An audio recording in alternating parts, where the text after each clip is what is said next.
Hello everyone, welcome to back my YouTube channel Khan medical information. आज हम पूरा topic एक ही वीडियो में कवर करने वाले हैं, अस्थमा, जिसकी में हम बात करने वाले इंट्रोडक्शन की, indication, contraindication, dose, drug, route, mechanism of action, सभी को एक ही वीडियो में कवर करने वाले हैं। तो आइए स्टार्ट। हम बात करने वाले हैं अस्थमा के इंट्रोडक्शन की। तो anti asthmatic medication often refer to asthma medication और bronchodilator are a class of drug used to manage and treat asthma and other respiratory condition characterized by airway construction and inflammation. Anti asthmatic medication वो medication होती हैं जिन्हें हम asthma और bronchodilator को treat करने में यूज़ करते हैं और मैनेज करते हैं। ये respiratory condition like airway constriction और इन्फ्लेमेशन, सूजन है, तो उनको ठीक करने में हम यूज़ करते हैं। These medication work to relax, ये मेडिकेशन जो वर्क करती हैं ये एयरवे को और उसकी मसल्स को रिलैक्स करने में वर्क करती हैं और रिड्यूस इन्फ्लेमेशन को कम करेंगी एंड इम्प्रूव एयर फ्लो, जो हमारे लंग्स में एयर फ्लो, हवा का जो रिड्यूस करती हैं ये इन्फ्लेमेशन को, ये हमारी इन्फ्लेमेशन को रिड्यूस करेंगी, इम्प्रूव कर देगी एयर फ्लो को, जो हमारी एयर फ्लो है उसको इम्प्रूव करेगी पहले से ज़्यादा। रिलीव अस्थमा सिम्टम, जिसकी वजह से देर बाय रिलीव, जिसकी वजह से पेशेंट को रिलीव मिलेगा अस्थमा से। आगे इसके क्लासिफिकेशन की बात करें तो सबसे पहले हम सिम्पैथोमाइमेटिक एजेंट B2 एगोनिस्ट देते हैं, जिसमें शॉर्ट एक्टिंग में हम साल्बुटामोल एंड टर्ब्यूटालाइन देते हैं। लॉन्गर एक्टिंग ड्रग में हम साल्मेटेरोल, फिनोटेरोल, फॉर्मेटेरोल और पिरबुटेरोल, बिटूरेल ये ड्रग देते हैं। जेंथेनिन डेरिवेटिव में थियोफाइलाइन, अमाइनोफाइलाइन ये ड्रग्स देते हैं। एंटीकोलिनर्जिक ड्रग्स में हम एप्राट्रोपिन, ब्रोमाइड एंड एट्रोपाइन देते हैं। कोर्टिकोस्टेरॉइड में हम बेक्लामेथोसोन, फ्लूटोकैसोन, ब्यूटेसोनाइड और एंटी आईजी एंटीबॉडी में हम ओमलीजुमैब मेडिकेशन प्रिस्क्राइब करते हैं। इनके डोज एंड रूट की बात करते हैं। अब बात करते हैं डोज एंड रूट की। तो जो हमारा साल्बुटामोल और टर्ब्यूटालाइन है, हम उसको 1 से 2 puff every 4 to 6 every horse देते हैं, एज नीडेड, जैसे जरूरत होगी हम वैसे इसको दे देते हैं। अगर इसके रूट की बात करें तो हम इनहेलेशन के थ्रू देते हैं। साल्मेटेरोल, फिनोटेरोल हम 1 पफ देते हैं twice daily, morning and evening में, और इनहेलेशन के थ्रू देते हैं। रूट की बात करें तो थियोफाइलाइन, अमाइनोफाइलाइन 400 से 600 mg डेली देंगे, एडजस्ट टू ब्लड लेवल के हिसाब से हम उसको एडजस्ट करेंगे। और रूट की बात करें तो ओरल और आईवी देंगे। इप्राट्रोपिन, ब्रोमाइड जो 2 पफ देंगे हम 4 टाइम, दिन में 4 टाइम देंगे इनहेलेशन के थ्रू। बेक्लामेथोसोन, ब्यूटेसोनाइड, फ्लूटोकैसोन, इसको हम 1 से 2 पफ ट्वाइस डेली देते हैं इनहेलेशन के थ्रू। ओमलीजुमैब डोज बेस्ड देते हैं और सबक्यूटेनियस इंजेक्शन से देते हैं। अब बात करते हैं हम सिम्पैथोमाइमेटिक B2 एगोनिस्ट ड्रग्स की मैकेनिज्म ऑफ एक्शन की, जिसमें हमारा साल्बुटामोल, टर्ब्यूटालाइन और साल्मेटेरोल, फिनोटेरोल ये मेडिसिन आती है। तो देखते हैं ये कैसे काम करती हैं। तो सिम्पैथोमाइमेटिक जो एजेंट है B2 एगोनिस्ट, ये स्टिमुलेट कर देती है हमारे B2 एड्रेनर्जिक रिसेप्टर को। ये B2 एड्रेनर्जिक रिसेप्टर को स्टिमुलेट कर देंगे ब्रोंक्यूल स्मूथ मसल में, जिसकी वजह से स्मूथ मसल रिलैक्स करेंगी, और जब स्मूथ मसल रिलैक्स करेंगी तो bronchospasm and asthma and COPD में ब्रोंकोस्पाज्म को रिलीफ मिलेगा। जिसके बाद हम इसके इंडिकेशन एंड कॉन्ट्राइंडिकेशन की बात करते हैं। तो इंडिकेशन की बात करते हैं, जैसे एक्यूट अस्थमा अटैक साबा रेस्क्यू थेरेपी में देते हैं, मेंटेनेंस थेरेपी लावा में देते हैं, और एक्सरसाइज इंड्यूस्ड ब्रोंकोस्पाज्म में देते हैं। COPD रिलेटेड ब्रोंकोस्पाज्म में हम इसको देते हैं। अब हम सिम्पैथोमाइमेटिक के कॉन्ट्राइंडिकेशन की बात करते हैं। तो cardiac arrhythmias and ischemic heart disease में हम अगर किसी को हार्ट अटैक है, कार्डियक अरिथमिया है, इस्कीमिक हार्ट डिजीज़ है, तो उसमें हम इनको नहीं दे सकते। अगर किसी को अनकंट्रोल्ड हाइपरटेंशन मतलब ब्लड प्रेशर उसका हाई है, कंट्रोल नहीं है, तो या कंट्रोल होता ही नहीं है, तो उसमें भी हम इसको नहीं दे सकते। हाइपरथायरॉइडिज्म, अगर किसी का T3 T4 thyroid hormone increase है तो भी हम इसमें नहीं दे सकते। Patient on beta blocker reduce effectiveness, अगर किसी को पेशेंट को B2 ब्लॉकर रिड्यूस है, कम है, इफेक्टिवनेस है, तो उसमें भी हम इनको नहीं दे सकते। साइड इफेक्ट की बात करें तो ट्रीमर्स हो जाएगी। ट्रीमर क्या होता है, हाथों का कम करना, पाल्पिटेशन होगा, माइल्ड हेडेक होगा, हल्का सा सर दर्द होगा, रेस्टलेसनेस, थकान महसूस होगी। उसके बाद एडवर्स इफेक्ट की बात करते हैं। एडवर्स इफेक्ट में इसके हमारे टैकीकार्डिया होगा। टैकीकार्डिया क्या होता है, हार्ट रेट ज़्यादा होना, 100 प्लस जाना टैकीकार्डिया को लाएगा। हाइपरटेंशन, ब्लड प्रेशर का हाई होना। हाइपरकैलिमिया, हाइपरकैलिमिया क्या होता है, हमारे ब्लड लेवल में कैल्शियम का लेवल इंक्रीज होना, hyperkalemia. Paradoxical bronchospasm with over use की वजह से हो सकता है। हाइपरग्लाइसीमिया हाई डोज की वजह से हो सकता है। अगर हाइपरग्लाइसीमिया हो सकता है, ज़्यादा डोज लेने से हाइपरग्लाइसीमिया हो सकता है। हाइपरग्लाइसीमिया क्या होता है, हमारे ब्लड में ग्लूकोज का लेवल हाई होना, इज कॉल्ड हाइपरग्लाइसीमिया। टॉक्सिसिटी की बात करें तो सीवियर टैकीकार्डिया हो सकता है, अरिथमिया हो सकता है, हार्ट रेट रेगुलर या इरेगुलर हो सकती है, सीवियर टैकीकार्डिया हो सकता है, हार्ट रेट ज़्यादा हो सकती है, हाइपरकैलिमिया, इंड्यूस्ड मसल वीकनेस हो सकता है, मेटाबॉलिक एसिडोसिस हो सकता है। अब बात करते हैं हम सेकेंड क्लास की ड्रग्स जेनथाइन डेरिवेटिव के मैकेनिज्म ऑफ एक्शन की। तो जेनथाइन डेरिवेटिव जो हमारे फॉस्फोडाइएस्ट्रेज इनहिबिट कर देता है, इसको फॉस्फोडाइएस्ट्रेज को इनहिबिट करेगा, और ये एंजाइम जो एयरवे स्मूथ मसल में होता है जो रिलैक्स कराएगा हमारे ब्रोंकियल स्मूथ मसल को। ये अगर PDE फॉस्फोडाइएस्ट्रेज इनहिबिट होगा तो ये हमारे ब्रोंकियल स्मूथ मसल को रिलैक्स कराएगा, और जब रिलैक्स होगा तो ब्रोंकियोडाइलेशन इंक्रीज होगा, जिसकी वजह से अस्थमा डिक्रीज होता चला जाएगा। अब इसके बाद करें हम इंडिकेशन की, तो क्रोनिक अस्थमा में अल्टरनेटिव थेरेपी देते हैं, COPD में एडजक्ट थेरेपी देंगे, रेयरली यूज़ करते हैं, साइड इफ़ेक्ट हो सकते हैं इसके।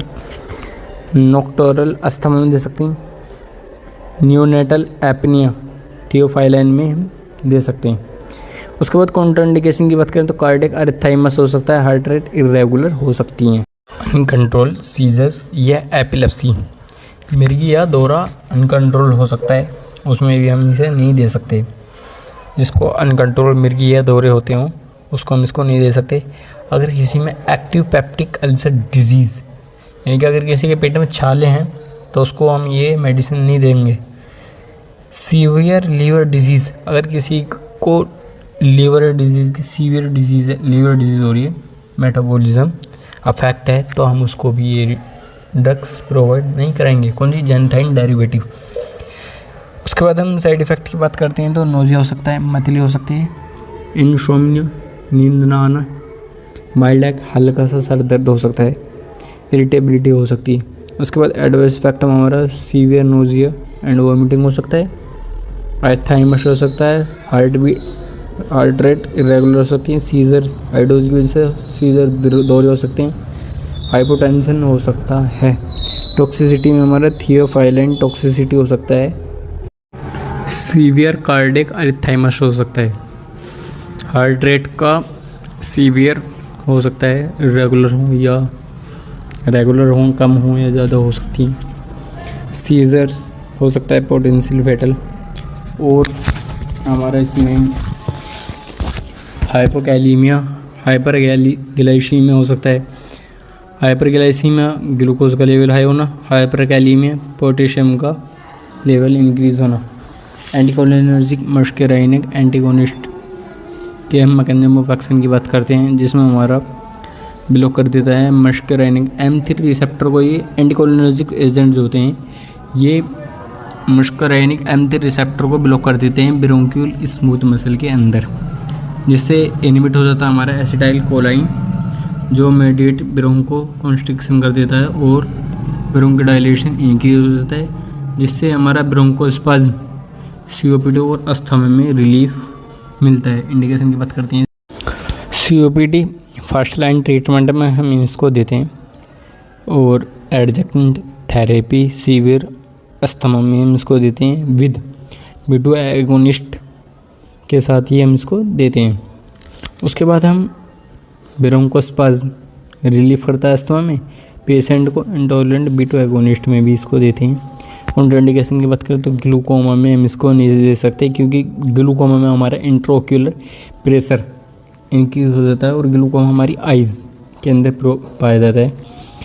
यूरिनरी रिटेंशन और प्रोस्टेट हाइपरट्रोफी में भी हम इसको नहीं दे सकते, क्योंकि यूरिनरी रिटेंशन क्या होता है, जब हम पेशाब करते हैं तो उसमें हम जलन महसूस होती है, और प्रोस्टेट हाइपरट्रोफी में भी हो सकता है, इसलिए हम इसमें नहीं देंगे।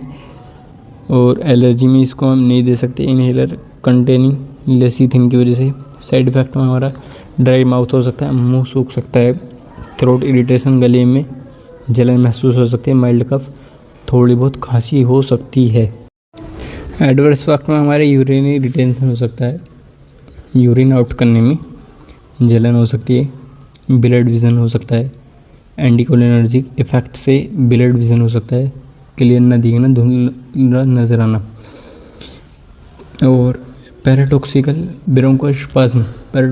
ब्रोंकोस्पाज्म एक रेयर मेडिकल कंडीशन होती है, जिसमें हम एयरवे सांस नली को ठीक करने या खोलने के लिए इनहेलर या ब्रोंकोडाइलेटर देते हैं जैसे, तो वो उल्टा टाइट और अचानक से सिकुड़ जाती है, जिसको हम कहते हैं पैराडॉक्सिकल ब्रोंकोस्पाज्म। अगर टॉक्सिसिटी की बात करें तो सीवियर ड्राइनेस, जीरोस्टोमी हो सकता है, बहुत ज़्यादा मुंह सूख सकता है, ब्लड विजन हो सकता है, यूरिनरी टेंशन हो सकती है, टैकीकार्डिया हो सकता है, हेलुसिनेशन, भ्रम हो सकता है, सीएनएस इफेक्ट इन ओवरडोज से हमारा सीएनएस इफेक्ट हो सकता है। इसके बाद हम कॉर्टिकोस्टेरॉइड के मैकेनिज्म ऑफ एक्शन की बात करने वाले हैं। कॉर्टिकोस्टेरॉइड के मैकेनिज्म ऑफ एक्शन की बात करते हैं।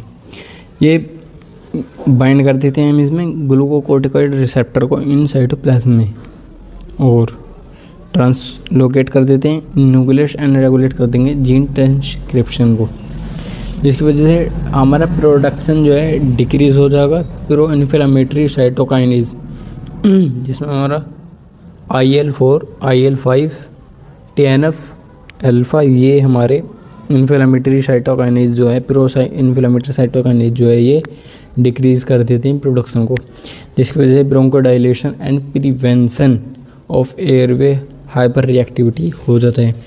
इंडिकेशन की बात करते हैं तो लॉन्ग टर्म अस्थमा कंट्रोल में हम इसको देते हैं। सीवियर एक्यूट अस्थमा IV और ओरल कॉर्टिकोस्टेरॉइड में हम देते हैं। COPD में देंगे, एलर्जिक एयरवे डिजीज़ में देते हैं। कॉन्ट्राइंडिकेशन की बात करें तो सिस्टमिक फंगल इन्फेक्शन में, अनट्रीटेड ट्यूबरकुलोसिस में, पेप्टिक अल्सर डिजीज़ में नहीं दे सकते। Osteoporosis long term use caution. Osteoporosis क्या होता है, इसमें हमारी बोन वीक हो जाती है, इसमें भी हम इसमें नहीं दे सकते लॉन्ग टर्म, अगर यूज़ करेंगे सावधानीपूर्वक, लॉन्ग टर्म इसमें नहीं दे सकते। साइड इफेक्ट की बात करें तो होर्सनेस, गुड़ जैसी वॉइस आएगी, ओरल थ्रस हो सकता है, वेट गेन होगा, बढ़ेगा, फ्लूइड रिटेंशन हो जाएगी।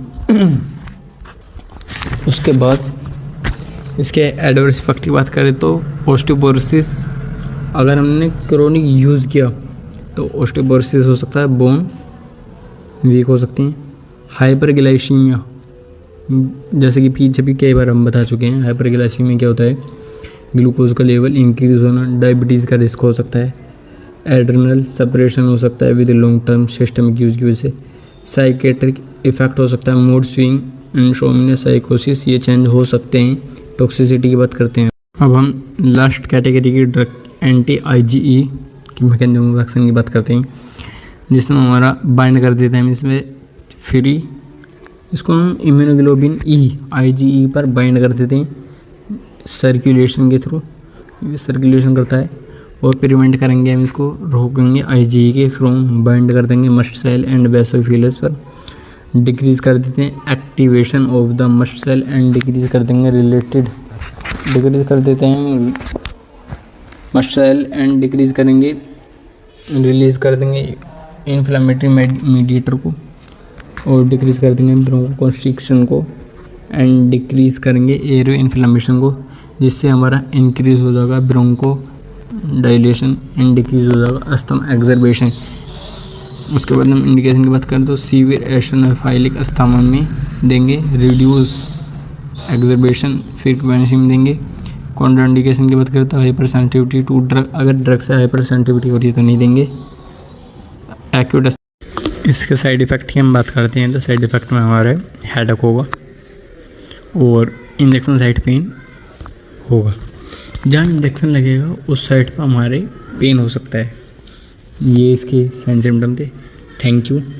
वीडियो अगर पसंद आई हो तो लाइक सब्सक्राइब करें, और जो टॉपिक हमने कवर किया है इसकी PDF आपको खान मेडिकल इन्फॉर्मेशन के टेलीग्राम चैनल पर मिल जाएगी, तो आप चैनल भी ज्वाइन कर सकते हैं। Thank you. मिलते हैं नेक्स्ट टॉपिक पर नेक्स्ट वीडियो के साथ।